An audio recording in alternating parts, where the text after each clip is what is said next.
So in general it's 10%, but it could be a little bit less. The moisturizing cleanser is the one that we use for people with dry skin, truly dry skin. Also everybody with rosacea. Anytime that you think the skin may be sensitive, if somebody has raging seborrheic dermatitis, or they are even complaining that there's dryness on their skin, even if you don't see it, go to the moisturizing cleanser. The gentle cleanser sounds great for all skin types, right? I would probably, if I hear gentle, I would go with like every skin type and use for very dry skin, but it's really not so good for dry skin. It's great for oily skin. And that's the distinction between them, but they look otherwise the same, only one says moisturizing, one says gentle. So it is also really important for the documentation in the chart that these things are not kind of just thrown around and, oh, glycolics, all right, let me put that in, but to be really, really kind of sticking with what's written on the label when you log your products, when you give those to the clients, so that we have a little bit of an understanding of what might be problems if problems arise, right? And cleansers can cause problems sometimes. So this is your everyday. I think it makes good sense that everybody uses a glycolic acid cleanser. I love glycolic acid cleansers. I think there was not a period in my life where I didn't use one for the last 25 years. And I don't think that's my only glycolic acid source, but I think it's a good platform to get the skin clean. The next one here that I brought, it has actually much more to do with acne treatment. Yes, people with oily skin can in general really, really benefit from it. And interestingly, people with rosacea of the oily type, and you see that when their noses are sort of like really oily looking, and you get them oftentimes for facials, and they might have even some inflammatory rosacea. Do not shy away from that. Make this your go-to item in those. Not in the person with rosacea who has the background redness and who will say, oh, my skin feels so sensitive all the time, I feel it's burning all the time, and you see really not a hint of this oiliness around. But everybody with oily skin absolutely should have, and rosacea, should have this. Benzoyl peroxide is really, really helpful in those individuals. So look for those, find them and say, I think in general you will do well with glycolic, but I think you'll do even better if one time of the day you add this one to the regimen. Okay? And oftentimes they might even go along with a topical benzoyl peroxide leave-on product in the morning before they put their sunscreen on, and that can be maybe just on the nose and mid-cheek area. All right. Any questions about cleansers?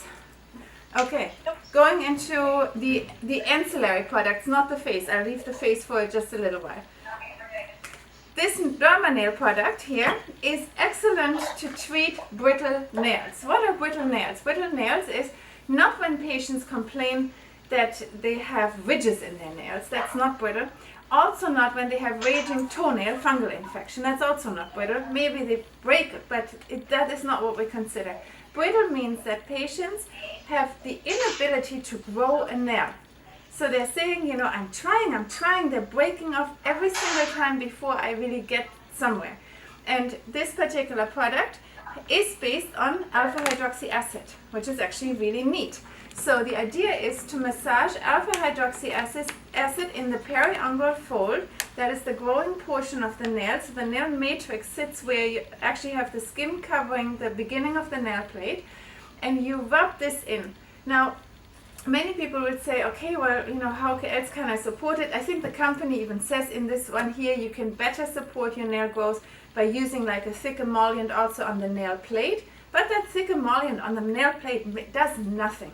It is the alpha hydroxy acid that moves into the growing portion and actually reinforces the nail. How long does that take? Well, nails take 6 months to grow out entirely. So if you're telling your patients in a month you'll have beautiful firm nails, lie, it's not happening like that. Have them have realistic expectations. Use it for the next 6 months straight. The company totally believes in their product. They even say here, if this doesn't work, you can give it back for free. The company will reimburse us. No question asked about that, because they truly, truly firmly believe it works. And it's true, it does work. It does actually really reinforce nails. Once they've gotten to this firm nail and they have good results, I think it's possible to not do it every day, perhaps every once a week or twice a week if they really want to. It can be a maintenance regimen for that, but to get them to that firm nail takes about 6 months. I have never advocated that for the treatment of toenails. People are much more concerned about fingernails and them not growing. And you also need to know that when patients are complaining about fingernails, you actually do need to sometimes look at their fingernails. If they have skin on the actual nail that appears to be peeling back, and sometimes you see that like at the very, very top of it, they have just way too much water exposure. And what you want to tell them is, be really, really diligent about doing your dishes, always with gloves on. There are so many more opportunities where they just have straight water exposure by just washing their hands. But whatever they can do in order to minimize water exposure, including specifically when doing a dish, even if it's a single dish, they need to wear gloves. And it's the water exposure that allows this kind of peeling at the edges to happen. So you can be the hero of those patients that and they're going to say, wow, I never knew, and my nails are now great. Okay, derma nail. Any questions? What about the ones where they kind of get that split? Okay, so a single split in the nail? That's a deformity that can occur with trauma. It can sometimes just occur like that. That is something that you can't repair. Using this derma nail is not necessarily allowing this to not be an issue. Is this hindering the process? No. Usually it resolves within 2 years if it's an idiopathic onset, let's say that just occurs without any type of trauma. Sometimes it occurs because there's a cyst that sits in the nail matrix, and you normally see the cyst. It's kind of bluish, a little bit in color, skin color to bluish in color. If the cyst is treated, sometimes that resolves, but not always. And if you have somebody who has longitudinal ridges, like take a look at my fingernails, I don't know if you see it, like these are just long folds. This is always aging, always, and never anything else. You know, this is not a concern for a medical systemic disease. It's the nail dries out during the aging process and creates these longitudinal ridges. They're always going with the growth of the nail. Does this improve with alpha hydroxy acid? Not really, but the nail itself becomes much stronger. It doesn't help for growing nails to have these ridges because where it's depressed, it's actually the nail plate is a little bit thinner. So in general, I would say it's certainly not harmful to use it. It might even help, right? But it's not going to correct the ridginess per se. It's just going to correct the strength of the nail. So if somebody is expecting to get a smooth nail again, tell them to use whatever fill substance on their nail. Right? Okay, next ancillary product, Zebasorb. Everybody's familiar with Zebasorb? Not really? No. Some. Okay, so Zebasorb is a substance that blots oil. It's really, really popular with very young people. They just have this oil production, this sheen on their face. They don't know how to tackle that. The makeup never sits right in guys. They just kind of feel like they're constantly shiny. And this is a product that blocks this away. The indication is normally twice daily use. It does not treat acne. There is a silicone-like substance inside that helps to remove these oils and bind them a little bit, and that gives an overall nice appearance. There are a number of products out on the market that are similar to Zebasorb. I'm not trying to claim that this is the best product out there. There are some people who will say, I do better with Zebasorb, and there are others who will say, I'm doing better with X, Y, and Z. And so there are, I think, maybe 2 or 3 competitor products to Zebasorb. I just happen to like this product. Again, it might not fit everybody, but it's a really, really good product to put on, let's say, under makeup, so that you don't have this issue where the makeup like glides and doesn't really move anywhere. So I usually propose to use this in the morning time, but it can theoretically be used several times during the day. Huh? So is it just more of a temporary fix? It's only a temporary fix. It's just a simple blotting. There are some companies that have wipes that just blot the oils away. They're based exactly on the same principles. On the same principles of like the same silicone kind of mechanism, only they have it in a wipe. It doesn't really matter. It's these silicones, dimethicones that are just kind of pulling those away. And it is pretty effective in that particular sense. And there's nothing really very harmful inside this kind of ingredient. Okay, talking a little bit about eye products. So I have a number of different preferences for eye products here. What do we have here? So these are our go-to items, right? This one here is hanging out as still probably the best product to conceal dark circles under the eyes. It's not a concealer at all. It is an eye cream that contains particles that are reflective. The particles are so small that you guys don't see them. The patient that wears this product does not see them, and they deflect light. So it's not curative at all of dark circles. It just creates an illusion. Now, is the illusion perfect? Is it like a concealer? Absolutely not. So this company also came out with an under eye concealer in addition, like some 3-4 years ago, that makes it even better. But then you wonder why you even use still this eye cream if you use a concealer, because it has really absolutely nothing curative in it. But it is still for under eye circles. If you want to look natural, if you don't want to look like you are wearing makeup, it is the best eye cream to use. I would normally say use it once daily in the morning, just because you want that reflective effect. I think nighttime use is not necessary because it doesn't have long-term last. It has just really no kind of long-term benefit. It's not like, oh yeah, use this and for 2 months you're going to be looking great and then not anymore. It's not even like that. It does nothing to do fundamentally to repair whatever has to do with why these dark circles are created. Simply reflective. Great technology. It is not my all-around product. It is truly my niche product. Why is that a niche product? Because I think Elastin eye cream is awesome when we're trying to treat sun damage on the under eye area. And I am not sure how often I see it, but just yesterday I saw somebody who couldn't have been a better fit for this, and she came with overall sun damaged skin, but she was young, about 30 years old, so nothing was really hanging. It was mostly dyschromia, mostly freckles. She had the same freckles in the under eye area, but the under eye area was really crepe-like.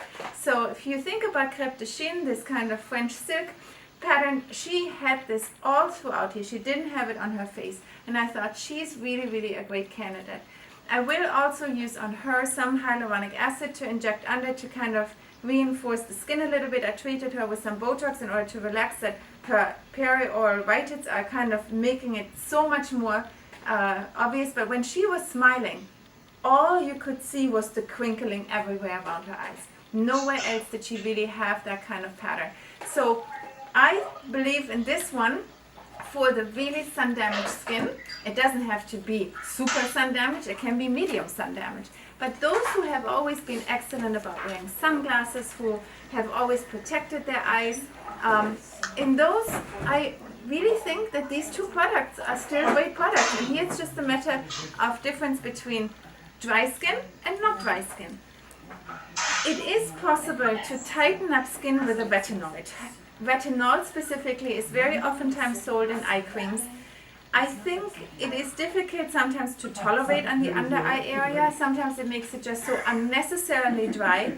If you have a patient who doesn't have particularly dry skin and does have some where you feel like they could firm up, I think I might even say you could try an experiment, moisture in the morning, maybe retinol at nighttime, try to work out what might happen, and I think maybe they can tolerate it, but I will always give a disclaimer that it's not so easy to work when the skin under the eyes becomes really dry. Any questions about eye creams? I also like over-the-counter eye creams. I happen to like, just for moisture itself, I happen to like the Neutrogena Hydro Boost Eye Gel. It's pretty inexpensive, not exactly sure how much, maybe about $15-16. And I also like one that's made by CeraVe, and it's called CeraVe Hydrating Eye Cream. So these are fairly inexpensive options, particularly if you have your younger patients. They really want to get into the habit of doing something, and you see that their skin is a little dry, or they're constantly rubbing their eyes because it's allergy season. Encourage them to use something that's pretty much kind of a bland product, such as the chopped up hyaluronic acid in Neutrogena Hydro Boost Eye Gel, or the CeraVe Hydrating Eye Cream. These are really good options in addition. And oftentimes I have somebody mix and match. They may, let's say, if they have dark circles, use this one in the morning to look better, and then have them use a hydrating eye cream, maybe not even one against sun damage that promotes all of that anti-aging at nighttime. And so it's oftentimes possible to mix and match with them. If patients have really, really super dry eyes and you take a look at them and you say, well, what are they doing? You know, I mean, what happened here? Like they're probably really in the depths of allergy seasons. You can ask them to put on moist compresses, not warm. Cold is fine. Leave them on for 10 minutes, take them off, do not run away, but put a little bit of Aquaphor or Vaseline on overnight. They need to leave the compresses on for 10 minutes. And if they do this for a week, they can really kind of relax out of that dryness overall, and then it's also much easier for them to use and handle an eye cream. But this is not the person who will be doing well with any retinol product at all. Don't steer them to firming eye creams. They're going to be suffering and it will not go in any direction. They really need hydration at all times. Okay, everything but eye creams done? Okay. Neck. What do we have for neck? I don't have Nectar here. How is that possible? I do. Right in front of Neocutis. Okay, Nectar Nectar, as you guys know, is now available through some sort of like online program. Maybe on the shelves even at Walgreens. I don't know.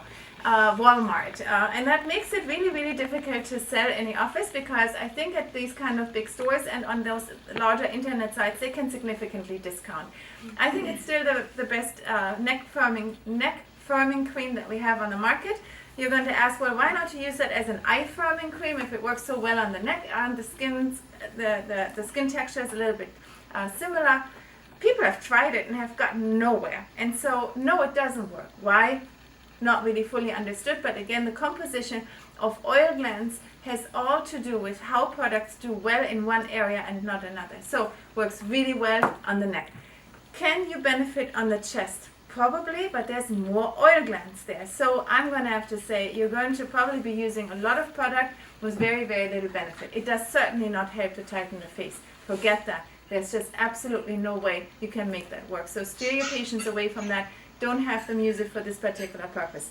And rather tell them, go buy Strivectin, right? It's easily available at Costco. If this is all they want to spend on skin tightening and they need something for their face, Strivectin is probably an option. It was once tested when it first came to the market and was amongst the 5 products that actually did something to help a little bit tighten the facial skin. But is it a product that I truly believe in? Again, it had some testing and merit in the testing, but I don't believe that you can get really, really beautiful beautiful outcome. I think we can do better with any laser treatment than simply with this Strivectin. But again, if you have somebody who has some financial concerns, I'm not sure about the current price at Costco. It used to be $125. I believe it's much cheaper now, maybe in the category of just about $50. No, it was it wasn't for like 2 or 3 weeks. We've just been dealing. Okay. It's fixed now through August. Bao knows all about these products, so it's all fine. Okay, coming to nighttime skin repair. Ready? What do we have for nighttime skin repair? Guess here and here. And what do we have here? Shade. Why did I bring that? Okay, so nighttime skin repair can be done with peptides. Let's put them in order. Here are our peptides, right? These are all products that contain peptides. These two contain peptides that are arranged in a particular order that also allows the denatured collagen to move away, whereas the 2 original peptide products by Neocutis do not have that particular sequence. Most importantly, both of those formulations contain, or both elastin as well as Neocutis products, they contain peptides in excess of 5%. Anything below 4.8% is considered a moisturizer of the skin and not with any merit of doing anything but moisturize. There are plenty of peptide products floating about on the internet, some super expensive, some super inexpensive. If they cannot declare what they're actually composed of and what the concentration is, there's no way of identifying if they are worthwhile products. They are all allowed to claim peptides as long as they put peptides in there. So they don't have to just declare, oh, we are only a moisturizer. We're really not in the position to really supply enough material to engage in anti-aging and or repair of the skin. So when your patients are asking you, when they're asking me, I never know what to answer. I say, well, you can try it, but I don't know. I have no way of evaluating. I know what's in these products, but I have no idea what is in X, Y, and Z, because there are no studies, there's no declaration, there's not anybody who will attest to something. And so I'm going to have to go with the products that I know and that I can evaluate. Now, if somebody were to bring some documentation that their peptide product has an excess of, let's say 5%, I'm going to have to say, yes, this might work for you. The peptide concentration, for example, in the Lumiere is, I believe, around 12%. Here it's about 9%. The elastin, I'm not 100% sure on the data. I think they cruise around between 8 and 10% as well. The bioserum has much more extensive peptide content, and this is why we sometimes use that to enhance certain, let's say, certain procedures, certain goals that we want to have. So in other words, if you were to use this particular stick, and it contains around 18 to 19%, I think that I once saw between 17 to 18, maybe I should rephrase that. You can basically dispense in a small area, such as across the fine lines on the upper lip, such as the crepey skin on the lower eyelids, and maybe the crepey skin on the upper eyelids. You can drive more product in. So if I have somebody who's a little bit older and very, very crepey skin, let's say if this woman who came to see me yesterday, who's 30 years old, would have been 40 years old, or had even more laxity in the skin, I might have even said, okay, why don't you use this one at nighttime, followed by your eye cream, and that could even be the elastin eye cream that I put on top of it, and make this even more powerful. I think that's a possibility, because then she gets like really high peptide concentration. She still gets the trihex technology in order to remove the denatured collagen. That would work well. There are plenty of people who really don't want to do very much to their upper lip, but hate that they start seeing these fine lines. Great starter product. Somebody who is afraid of filler and Botox, you are not going to be undoing all of those lines, but you're really offering a lot to repair that area, and I think you can get somewhere. You can use this, you can use the 1540, be a bit aggressive on the upper lip area, and use the XD function in order to get really those fine lines and get, I think, reasonable outcomes. So I use this as an enhancer. I have my patients use it about once a day, but I always have them follow it with something else on top, let's say, that creates moisture if they are in need of moisture. I never really have them use it only on its own. But can there be a scenario where I would do that? Yes, might be. So I need to be flexible. But this is sort of like my general pattern. Okay. What's that called, Dr. Ringpfeil? The bioserum?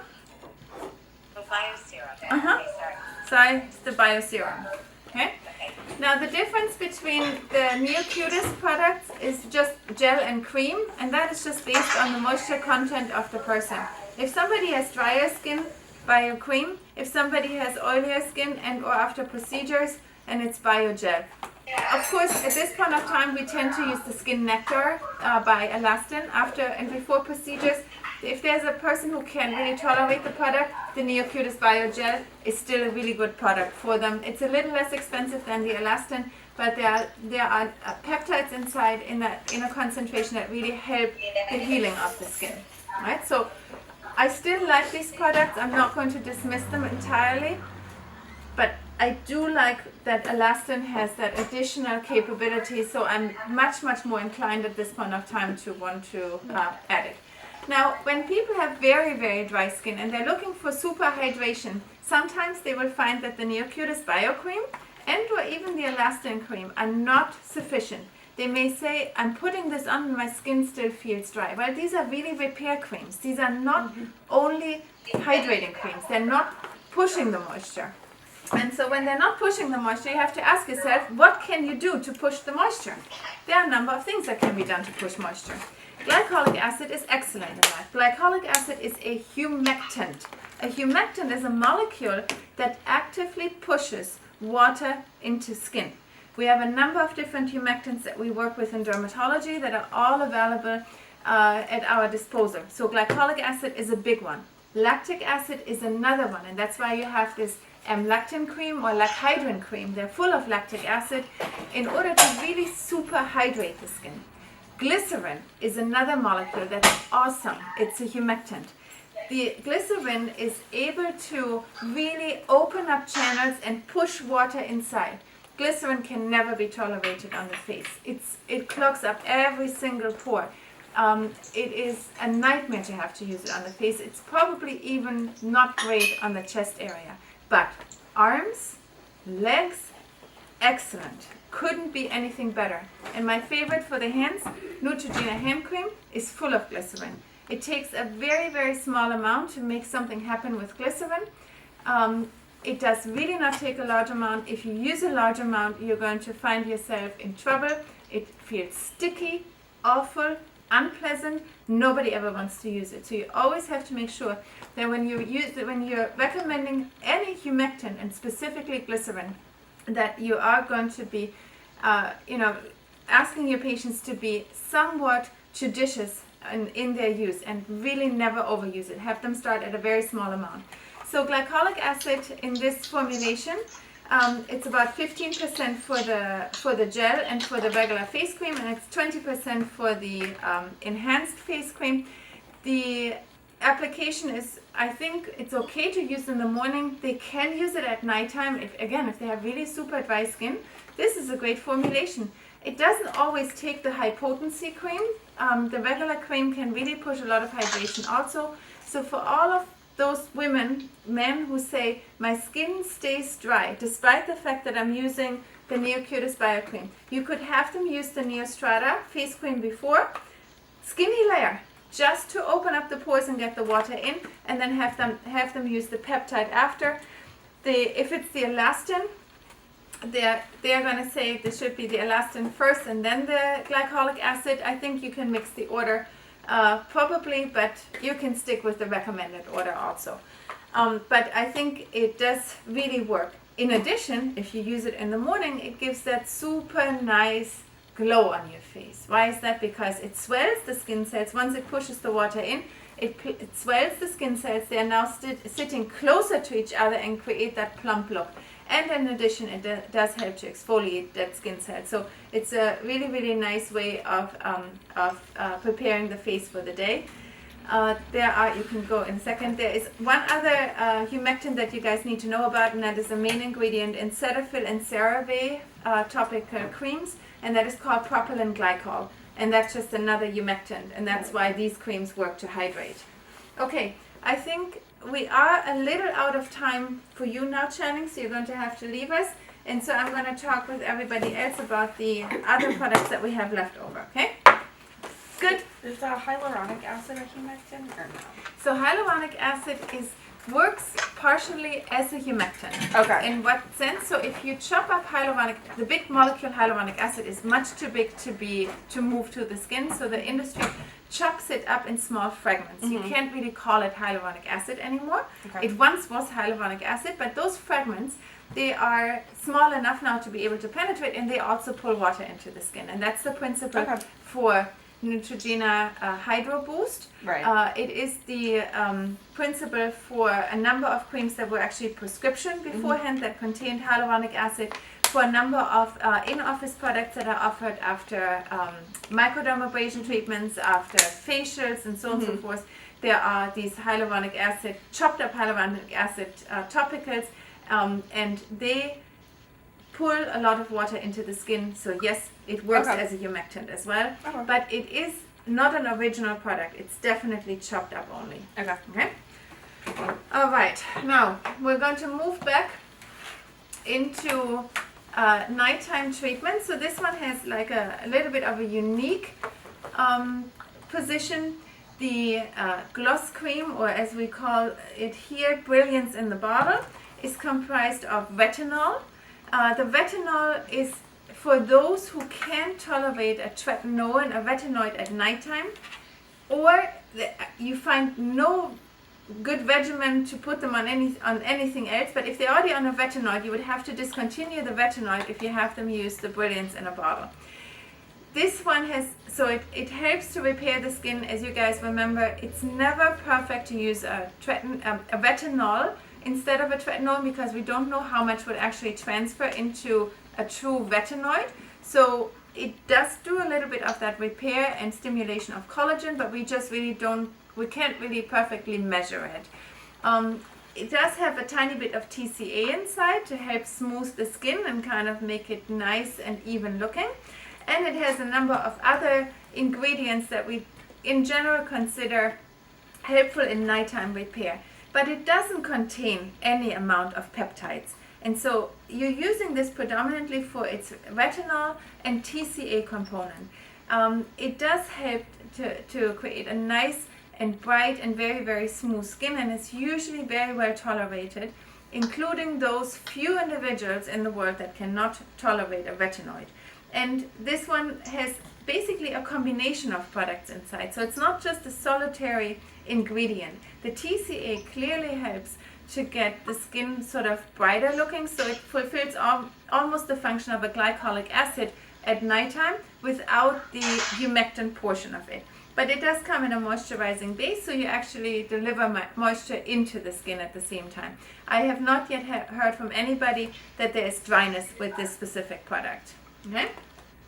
Any questions about Brilliance in a bottle? No. Okay, moving to the next one. It's cousin or friend or brother. Brilliance in a pad or gloss pads.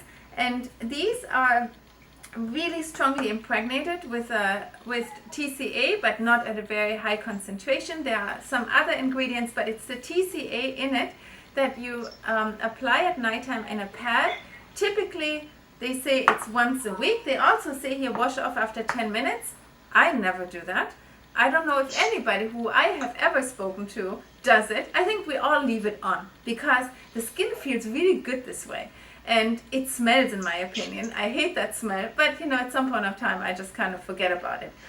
So please make sure that your clients know it has a little bit of a smell. It is something that you can't really avoid, but and if they hate it, they can wash it off after 10 minutes. It probably will give exactly the same effects, even if you just have a contact of 10 minutes. It just feels good on the skin when you have it on. So if somebody needs to get ready for a night out and they really want to use as minimal makeup as possible and they want to have this nice, beautiful glow on their face, this is a really great product to use.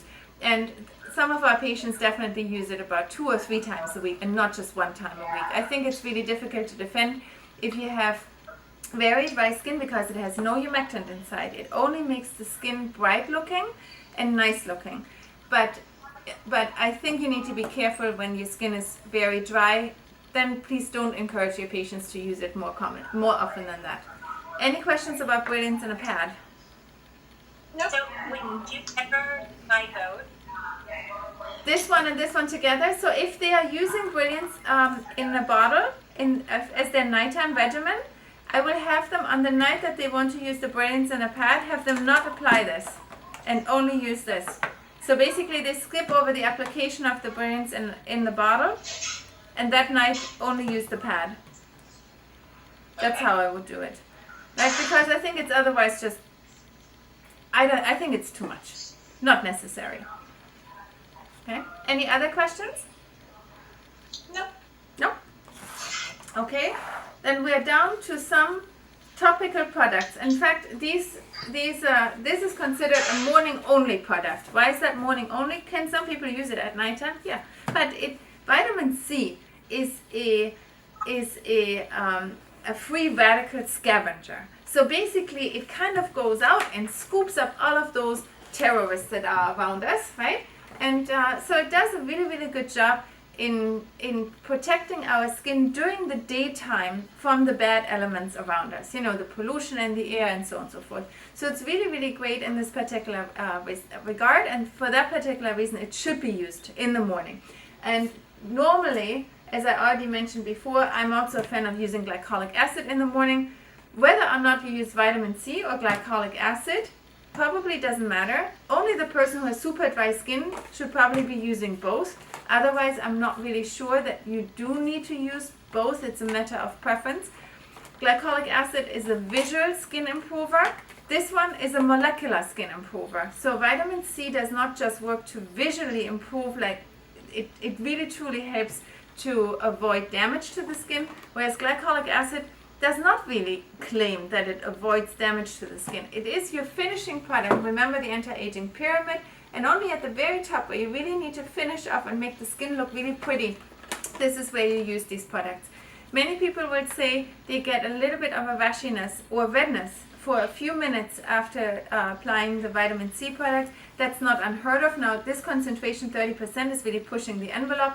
They engineered the vitamin C in a way that it's not too irritating. Many times it used to be that after 20%, it would be very, very irritating. People would typically only tolerate about 10 or 15% of vitamin C. But through the re-engineering of the molecule, they were able to kind of get it a little bit stronger. But every once in a while, you have somebody who gets a little bit washy from that. You just tell them, okay, it goes away in a matter of a few minutes. Don't mind it. I have not had anybody who has truly had an issue longer than just a few minutes, mostly about 10 minutes with the vitamin C product. So these are my go-to morning products just to finish off the anti-aging pyramid.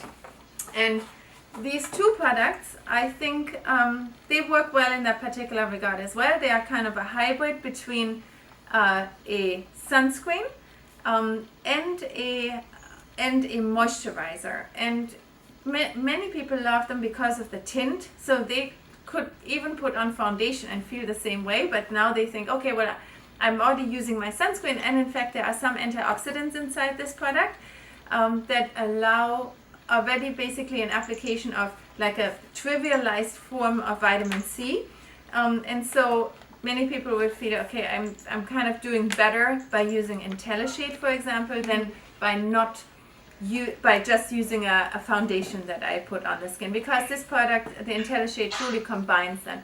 And I think sooner or later we're going to be replacing the IntelliShade matte with the product that is actually hosted by our Elastin company, which is a sunscreen with a tint, a slightly broader spectrum sunscreen, so that also blocks some of the infrared rays, which is kind of a novelty on the market now, because sunscreens did not used to incorporate that, but infrared seems to be important to be protected from as well.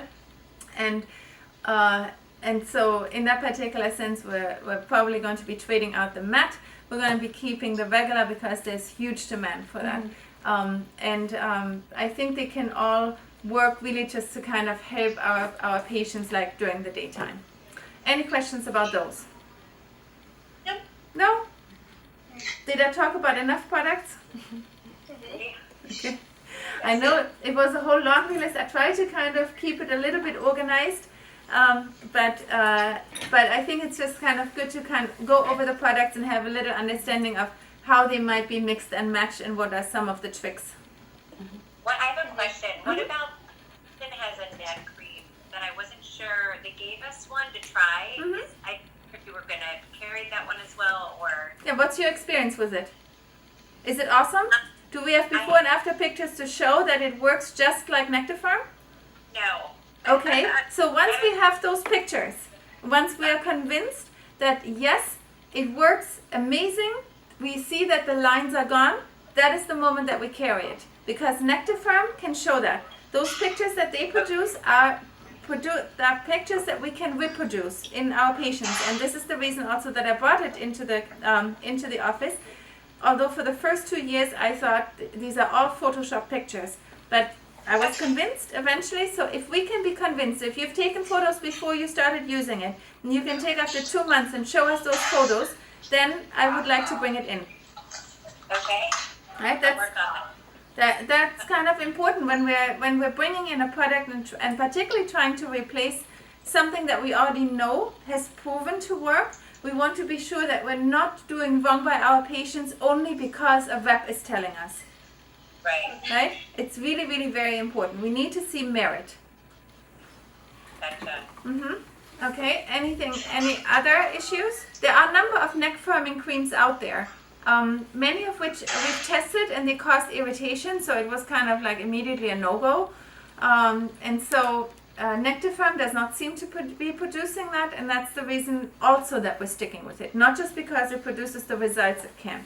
And I'm sure that the other companies that have similar technologies now incorporated, they came out all after Nectarfarm, that they probably can show results. It's just sometimes difficult to tolerate. I remember once an eye cream came out, made by Allergan, or at least marketed by Allergan. It had all the right components inside. It was going to be spectacular, but unfortunately, nobody could tolerate it, or at least 70% of all people who used it developed either an irritant or allergic contact dermatitis to the many botanical substances that they put inside, and so it became an unuseful item. Okay, although all the right products inside, it was really very promising. Right. Any other questions? All good thoughts about that? No? All right. Then I think we're going to conclude the session for today. I didn't speak about prescription products and how we also use them because it's going to be difficult for you guys to incorporate actual prescription products other than, let's say, straightforward tretinoin that we know we should really be using on our skin. But for many of the other ones, I think it's still going to be probably the more sensible approach that a physician prescribes them. There are some exceptions, obviously, when we're treating melasma. You guys are well educated in order to be able to decipher the customized approach to melasma treatment and using also some prescription products. I think maybe one product in that portfolio to treat melasma is azelaic acid by itself. You know that we have it compounded already in the rad melasma